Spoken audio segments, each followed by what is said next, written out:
Hello and welcome to Joshua's Space, a podcast where we talk about books and pop culture and everything in between. On today's episode, I have the wonderful privilege of speaking with one of my amazing friends, Alexa, who has been a bookseller for 16 years. So welcome, Alexa. Thank you so much for joining. Thank you for asking me. I feel such a privilege from meeting you in a line at Book Expo in like 2018 to you writing your entire information on the back of a Starbucks receipt to now. Watching you is incredible. I basically gave you everything except my social. Listen, I had your social security number also, I feel like by the time I left Book Expo. You're not wrong. I was amazed that you had access to ARCs. I did not know what advanced reader copies were until that BookCon, Book Expo. I had no idea. I brought you to the dark side because I remember going home and thinking, this guy needs to be in the book world and I am going to figure out how can he get into this. And I remember going home and filling a huge box to ship to you. And I remember it was like before social media was even like, it was a thing, I get it, but like that was the best. Watching you just have a meltdown is my favorite thing of sending you anything. But I remember that first box was just like you melted. I had literally no words. It was just like it was such a big box too. It wasn't like here's a book or two. It was like this ginormous box full of books. And So that's how this began. pretty much, and it hasn't stopped. I mean, you literally just sent me Stars and Smoke by Marie Lu, who is one of my favorite authors of all time. And nah. I was waiting. I knew that this was gonna like brighten your day when you opened it. And so you saw I wrote on like the outside of the package. I was like, prepare yourself. And it wrote it on the package of the book that I wrapped it in. And I'm like, get yourself ready. Cause I knew like an unbound manuscript, you were just gonna like lose it. Oh yeah. I had no words when I opened it. So that's why the video, there's no words in that video. It's just me going, ah, Shaking it. taking the book. It was supposed to go in the box that I had sent you prior to that, and it was in my room for safekeeping. And I was like, nobody is gonna get this unless it's Joshua. That's awesome. So you work in Seaside, Oregon at Beach Books. And have you worked there since you started like when you first started as a bookseller? Is that your first Yes, introduction? I started. That was my second job I had ever had in my entire life, and I've kept it. So I walked in as a 15-year-old, and my day started with Karen, the owner of the store. This will be our 18th year in business. So I've been with her almost since the very beginning of the store opening. I walked in, she left me on the very first day, and I was like, what do we do? She's just sell books. And I was like, okay. And I've worked every single Friday and Sunday for the whole 15 years of my 16 years. So That's yeah, amazing. I'm still amazed. Like, you want to pay me to tell people about books, you want to give me free books, you want to give me a discount on books, plus you want to pay me to go to travel to conferences and meet these authors. Like, I have won. I've won the lot. It's not lucrative, but I've won the lottery. Exactly. Yeah, I think that is probably the best job you could ever get. Before you started working there, were you an avid reader? So when I was growing up, my mom, she is always like instilled reading, and I can pick out specific books that she read to me. And my mom always ad libs when she reads these books. So like, I don't want to read them years later and be like, well, this didn't happen when you read it. But we would always go to the library when I was little. We didn't have a whole bunch of money to have books and stuff. So the library trips were the best. And getting Boxcar Children on cassette, that was like, That's we've done awesome. it. Back when cassettes were readily available. Or if you look hard enough. This is true. This is true. So when you first started, like back then, has your taste in books changed from then until now? I'm still like diehard fantasy, like forever fantasy. But I've noticed recently I've been more into like I can't get enough cozy mysteries. And like it's bad. I was trying to read I read the Davenports, the new young adult debut that came out like 2 months ago. And I was like, okay, when's the murder gonna happen? Is there murder?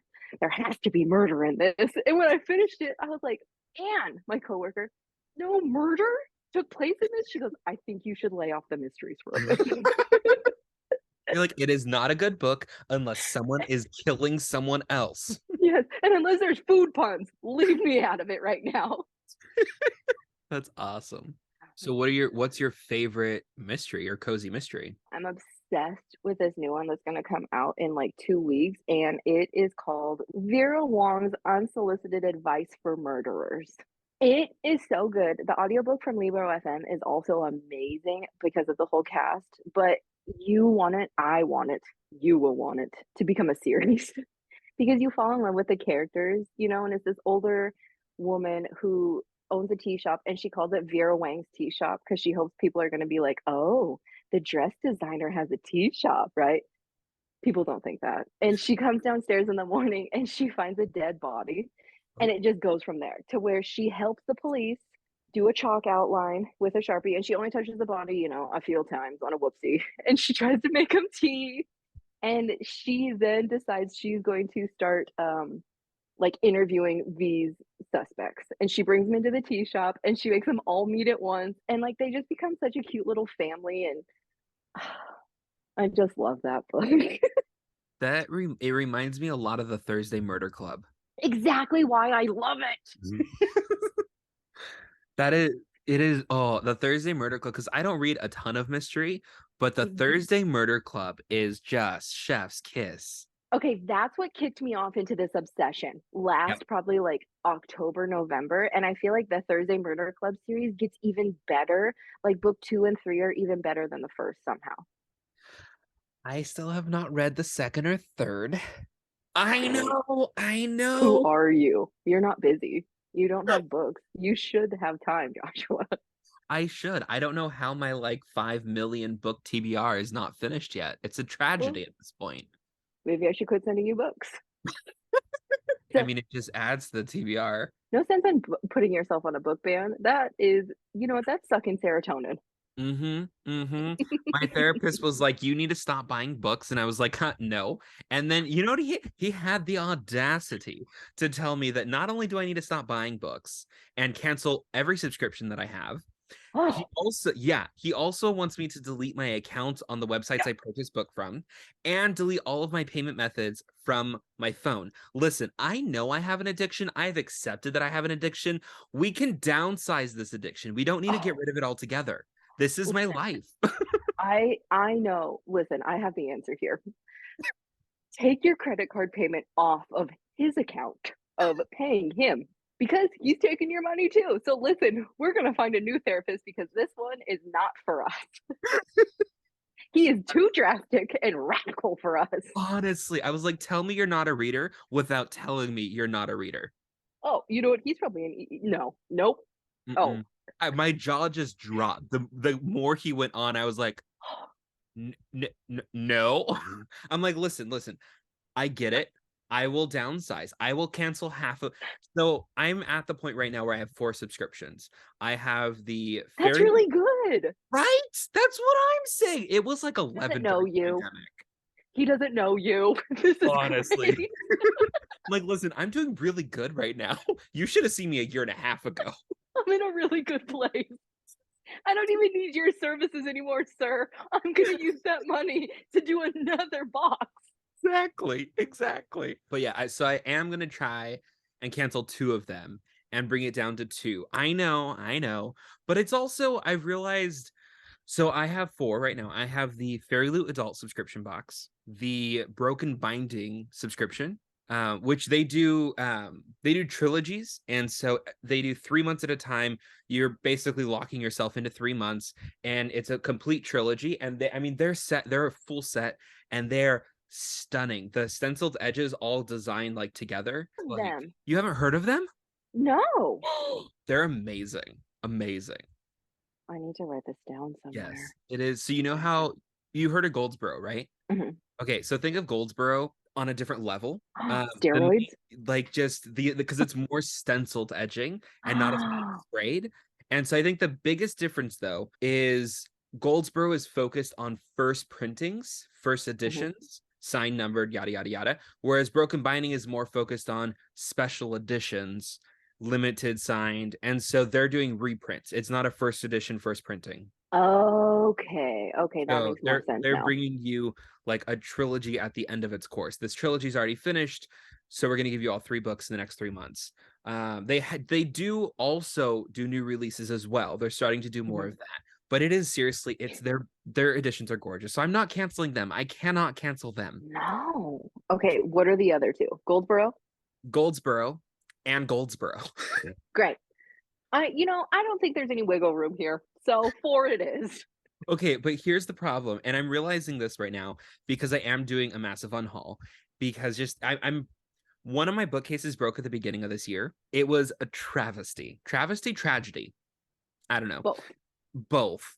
And it collapsed. So I had to take all the books out. I have boxes, and it kind of made me realize I need to downsize a little bit. So I'm working on downsizing, and then I'm going to do floating bookshelves on my entire other wall. So that'll give me even more room. So when I sell a Listen, bunch and I create these bookcases, I'll have more room for new books. Solid logic. listen, I think it really didn't tell you needed to downsize. I think it told you need to get a better quality bookshelf is what it really meant. You're not wrong. While I'm going through the books to get rid of, though, I realized a lot of Goldsboro, and not just Goldsboro, but I read mostly science fiction and I dabble in everything else. A lot of Goldsboro, because I subscribe to the Goldsboro Science Fiction Fantasy Fellowship, which is sci-fi fantasy, and the Goldsboro Premier membership, which is everything. And I also buy a lot from them and just and other places in general. And a lot of those books are not sci-fi. And so I have a million of them and have not read any of them. And I was going through and I'm like, do I really have an interest in reading this? Yeah. Not really. So it's, Is the yeah. resale market really out there though? I know that they're like a UK based, but they're also easily obtainable, I should say, I think for the most part. But is there a good is there a market for resale for all of these unhauled books? Or is it very like niche unhaul? Because I notice I always love watching your growth on TikTok, and I'm so proud of you for getting almost 35,000 followers. Like this makes my heart so happy because it couldn't happen to a better person. But sidetracked. Where was I going? Oh no. Oh, okay, okay. The Pierce Brown. I noticed on your unhaul video. Yeah. Everybody is like, oh, tell me about those Pierce Brown, Pierce Brown, Pierce Brown. And I was like, Joshua's gonna have a bidding war. I want to watch this. I want to watch his reaction as it's like up in price. And I like, is it all like that or is it very niche? It's both. So it really depends on the series. Yeah. In general, here's like a great example. The Other Side of Night by Adam Hamdy. So Hmm. gorgeous edition. I mean, these stenciled edges are amazing. I love them to death. It is signed, Yeah. it's numbered. This is number 58 of 500 copies, which is awesome. This book probably cost me close to $40. I think it's like 35-ish. And Including shipping. including shipping. And that's the Okay. main reason is because the book itself, I think it's like Mm, 25 pounds and then another 8 pounds to ship it. So it's like 34 pounds total. And then after yeah. you do the, pounds to US dollars, it ends up being like $37. So it's almost 40 bucks. And so this book, I could maybe get 40 bucks or a little under, unless this wins a ton of awards and it becomes very popular. And that's kind of Right. what happens with like the Red Rising books. Stephanie Garber's Say new no more. yeah. So Yes. there's a Goldsboro edition of those. J. Trust me, I Kristoff's saw all 8 of Nevernight. your copies. Yeah, I saw them. I saw 8 of them. Yeah, I saw those. But that's what I'm Would you getting. like me to task? Would you like me to put an arc in that also? Wait. Do you have an arc of that book? Who am I? How dare you? We met Stephanie Garber's line. I know that is the line that we met it, and we were on her Instagram. Simpler time. Oh, I can't. That was like what 2017. 2018, 2017. It was I mean, that's that was a good been time. 6 years ago. That's crazy. I remember when we would stand in line with 20,000, if not 100,000 people, just like so close for hours on concrete. Oh yeah. Oh yeah. What a time. What a time to be alive. Honestly, and it's funny because it's changed because I've gone to conventions recently Hmm. and it's different. The lines aren't as severe. So I will say also, I had never been to San Diego Comic-Con prior to the pandemic. So Yeah. I don't really have that base of the chaos. You can't walk. There's like so many people, you're touching on all four sides and all of these horror stories. I went to the special Comic-Con in 2021, and I mean it was very, very small scale. There was not a lot of people. I could put my arms out and walk around. It was no big deal. Like it was it was like so to me it was like, well, this is very underwhelming. And I get it was a special edition.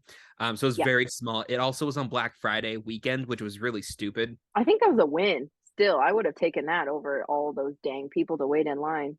Yes, but the problem is a lot of the vendors were having Black Friday weekend sales, Cyber Monday sales that were Oh. cheaper than the convention. So I could have gone on my phone and bought exactly what I'm looking at for 20% less. And that kind of negated the effects of being at the convention a little bit. Then I went last year, and last year was more of a normal. I could still kind of put my elbows out though, to be honest. Like it wasn't that insane.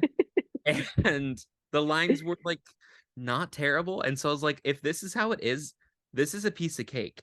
And I have a friend that's been every year, and he always tells me how insane it is, and like WonderCon, how it's very busy. And I'm like, bro, you don't understand BookCon.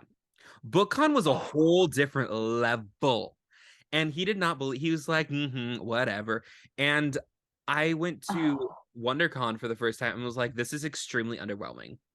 Like it's an amazing convention, don't get me wrong, but compared to BookCon, BookCon yeah. was so much more chaotic. And he was like, "What?" And I'm like, "Yeah, this is a piece of cake. This is easy." Oh, And I was like, I had my computer with me. oh. I had like 10 Yeah. spreadsheets. I had a folder full of things and schedules and where I needed to be and what I needed to bring and what I needed to do and who I needed. Like it was a whole thing. So it definitely prepared me for future conventions. I will say that. The differences of, like, what a conference is for somebody who doesn't like, when I go to a conference, I'm going for a completely different reason compared to why you're going to a conference. So, Yeah, I'm going to, like, talk to these publishers and connect with these authors and the publishers to make sure that they remember not only me, but my store.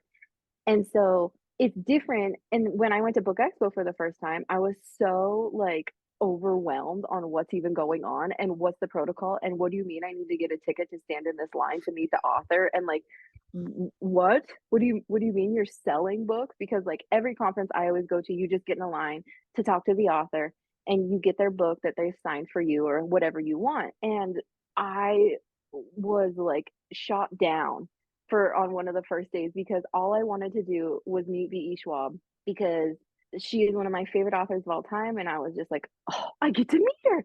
And then I got to the booth, they're like, "Do you have a ticket?" And I'm like, "Ooh, a ticket for what?"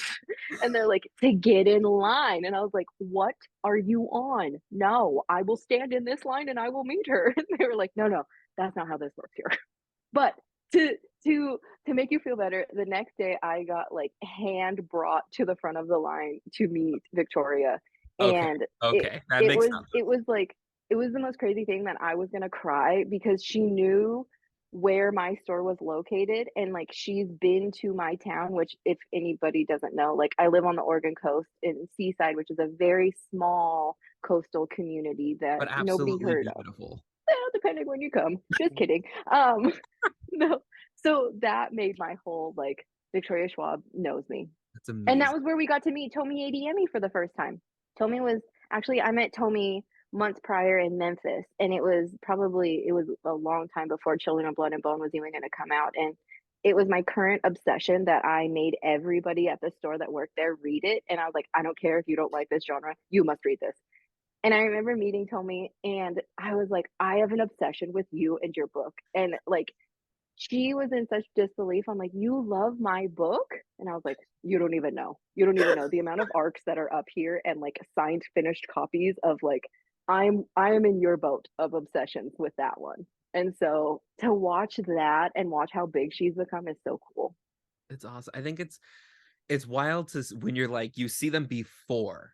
Yep. Like you meet them before the book is even out, before it's gotten to where it's at now. I mean, it has a movie deal. It's I Yeah. think pre-production at this point, but I could be wrong. Don't quote me on that. Do We you know? both have Tomi stories because Tomi recognizes and knows the both of us for different Yep. reasons, and it's the coolest feeling to have it's like an appreciation of you appreciate their baby in a way. Yeah. She is the sweetest human. Like she is Yeah. so incredibly kind.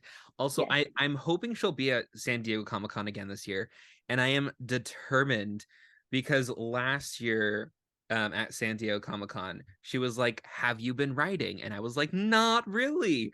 So I am determined to at least write something so I can answer, "Yes, I have.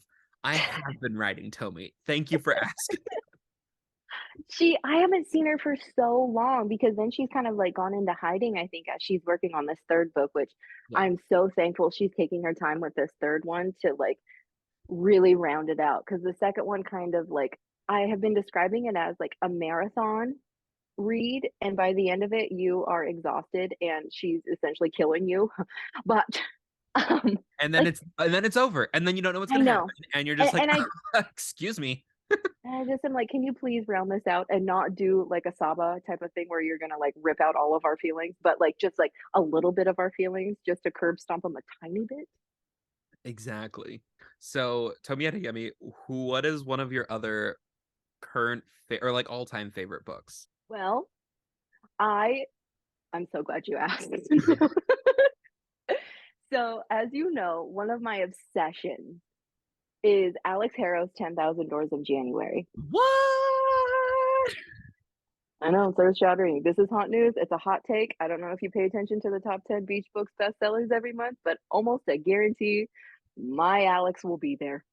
Yep. And she has to sit very strategically on a very certain table and she sells every single day. Anyways, that is my book. I am obsessed with it. I'm obsessed with her. She never has toured when her book had come out in the before times. And because she had little kids. And so I have hand sold her book. My little recommendation blurb was chosen for the Indie Next pick. And so it got shipped out to all the independent bookstores across the country with the little, you know, Yeah. what I wrap your books in. Mine was chosen and I was like, oh, so it's been an ongoing joke for years. The day I get to meet Alex Harrow is the day she's like, oh, it's that damn beach books girl. Like, hit the panic button. She's finally found me, right? Like, because it's like I am constantly like this on the bookstore's Instagram every month when it makes the top 10, which is saying something because it's top 10 almost year round. In our busy season, that's saying something. Yeah. Last month or the month before, she reached out to me and she was like on the bookstore. And she's like, about thank you for so much. Thank you for what you do and how appreciative it is. And she really wants to send me something special. And I was like, oh, what? What does this mean? Because her book never reached like the indie bestsellers or the New York Times, and I Which just thought I'm it sorry, deserved. but it needed to. That Oh, book it was so was so perfect. beautiful, especially like getting to the Listen, end and then just reading the first page again. And it was like, yes, oh my God. yes. She blows your mind after, and that's what I tell every single person. Like when they buy this, I'm like, we're best friends. This is my obsession. Please reread the first chapter as soon as you're done. And so like and I'm like, I'm not giving away anything, you know. And Yeah. so she asked me, she's like, you know, I should probably ask you, like, what's your name after all these years? And I was like, it is me. My time has come.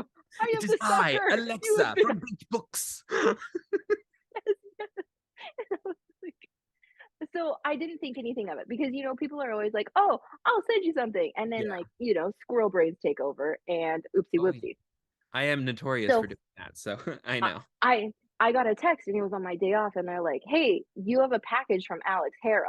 And I was like, "Cool, I'll get it tomorrow," thinking because she was gonna send signed book plate. And I thought she was just gonna write like a thank you note, right? Which I like lose my mind. But I was like, "Wait, a package?" And they're like, "Yeah." And I was like, "Be right there." So I go careening into the bookstore and I'm just like, "Don't look at me. I am a troll right now, but I am here for my Alex Harrow package." And I opened it and I had goosebumps and I started crying because she sent me a special edition that I had never seen before. That's a subterranean press edition. I, When I tell you I tried so hard to get that book. I've never seen this before. This is $175 copy. And then I was just like, oh my God, I've really reached it. And then I opened it. And she not only gave me her personal copy of this edition, she signed it to me with endless gratitude, Alex Harrow. And like when I tell you I lost my mind because this book means so much to me of just like I this isn't my book, but I feel like every single time I put it in the hands of somebody, I'm like, I'm giving you a piece of me because this means so much to me. And it doesn't matter how many times I read it, I love it every time. And like to be acknowledged and to like get this, I was just like, oh, I can't wait till the day I look you dead in the eyes, Alex. That's amazing. Amazing. So Uh, how many times have you reread it? well, maybe like three or so, you know, because That's I don't want it to listen, you my don't pea want it to brain lose its forgets magic. plots. Yes. And Yeah. like I forget certain things. And so I kind of like wait at least 9 months to a year before I reread it, Yeah. if that, because I want to be like enamored with it like I was the first time in a way. Yeah. Well, Yeah. and I mean, it hasn't been out for that long. It came out right before pandemic, didn't it? Like 2019 or 2020? No, it actually came out and I read it before I went to my first book expo, which was like 2017, 2018. And Did it come I out got that it long before that. ago? I read my first copy, yes. And so because our amazing rep at Hachette knew this was like my book, and so he sent it to me, and he's just like watched it spiral for me for years, and he always sees like all of our posts about it, and he just laughs Well, I will say I read that book solely because of you. because every person that I met, I was like, listen, hey. Like, I'm like a weirdo, like showing my trench coat of like, hey, do you want to buy these? But I'm like, listen, you've got to read this book. I told it to everybody that whole weekend, and that was when we met at Book Expo, BookCon. So yeah, I wouldn't stop talking about that to anybody that had a pulse. That's awesome. Yeah, even if you were to read her, I was like, listen, I've got a book for you. On Hey, non-readers are only non-readers because they have not found the right book for them. Exactly. Well, thank you so much, Alexa, for joining and chatting about books and just everything and being a bookseller and your journey into it. It's been amazing. Thank you. Is this how it ends? Huh? I do have one more question for you before Okay, we great. first of all, what are your top three favorite genres? I'm trying not to cuss right now at you. This is part one of the question, by the way. Fantasy. Okay. I mean, that is also like adult fantasy and Yeah. YA fantasy, and of course, middle grade fantasy. Um, like, oh no, oh, like fantasy, mystery, like adventure. I don't know. Okay, so fantasy, mystery, and kind of like a general fiction. Yeah, but leans more on like rom com, romance. Like, Okay. I mean, if you like this kind of romance sometimes too, like Guild, but we hide behind that. Okay. So, what is your favorite fantasy novel? What is your favorite mystery novel? And what is your favorite and your favorite rom-com? Shall I cuss you out now or after you hit stop recording? Because I have a list of very colorful words that I would love to use. Oh, I don't doubt it. Oh, Joshua. When anybody asks me my favorite books, I'm always like, I hate reading. Quit asking me questions because I don't want to ask. I don't want to answer it. My favorite books are like 10,000 Doors of January, Darker Shades of Magic series, and Those are both one those are both fantasy, but we'll go for it. one's an adventure. There's a bit of a mystery. Listen, there's a mystery in 10,000 Doors of January, so don't try me, Joshua. I will give you Darker Shades of Magic is a fantasy. 10,000 Doors of January is an adventure mystery. With light fantasy elements sprinkled in. Traci Chee's Reader Trilogy is one of my absolute favorite trilogies of my entire life, hands down, and it doesn't get the love it deserves. And I am so upset by it because it is one of the most perfectly written book where you take notes, but you're not angry you're taking notes. And like, I mean, that first book took her like 10 plus years to write. And when you read it, you understand why. Because she has so many little tidbits in there and so many riddles and I just love it. To think of a book of a world where nobody knows what books are, words are, nothing, but she wants each of the characters to be able to, like, fluidly read the situation to where, one can very vividly read track somebody. One never loses a fight and can read a fight before it happens, and a pirate who can read the sea who never gets lost. And so you are a reader, but you're not reading words. And I love that each book she takes it out to a different level of the reader to then the speaker to then the storyteller is telling the story of the whole thing. And it just like, ah, it doesn't fit. So if you want to go general fiction rom com, anything Emily Henry. Okay. Um, Another one that I have read specifically because you forced me it into my hands is the Reader series by Traci Chee. And And you made my whole life because you found me an arc of one of them, and I was just like, Joshua is my savior. Oh, oh, I feel like I should grab them instead of looking at like a weirdo up into the heavens. Okay, I get them. And now the only thing that I'm missing is an arc of the storyteller because I have them all. Because you found me an arc of the speaker, and that was my like, oh, oh, were there arcs of the storyteller? I don't know. Okay. I don't know, and I've never seen it, and I am like, I'm not connected like you are on these situations. I just find that new stuff for you, okay? But this, if nobody has read this, like this is one of my favorites. I just think it's so underrated and it deserves so much more. It is such a good book. And she is such an incredible person and author in general, to where the Reader series is hands down amazing, but her Yes. novel, We Are Not Free, Yes. that book, Yes. incredible. Y Incredible. I fully agree, and I knew she was gonna be one of my, obsessions the day I laid eyes on her, and she had sequined shoes, and I was like, "Yes, let's be friends." That's awesome. So that's mine. Yeah, I think those are my only obsession not only, but There's a few. I just wanted to say again, thank you so much to Alexa for joining and talking about books and being a bookseller. And I, of course, wanted to thank all of you who are currently listening or watching this episode. If you want to support this podcast in any way, make sure to subscribe.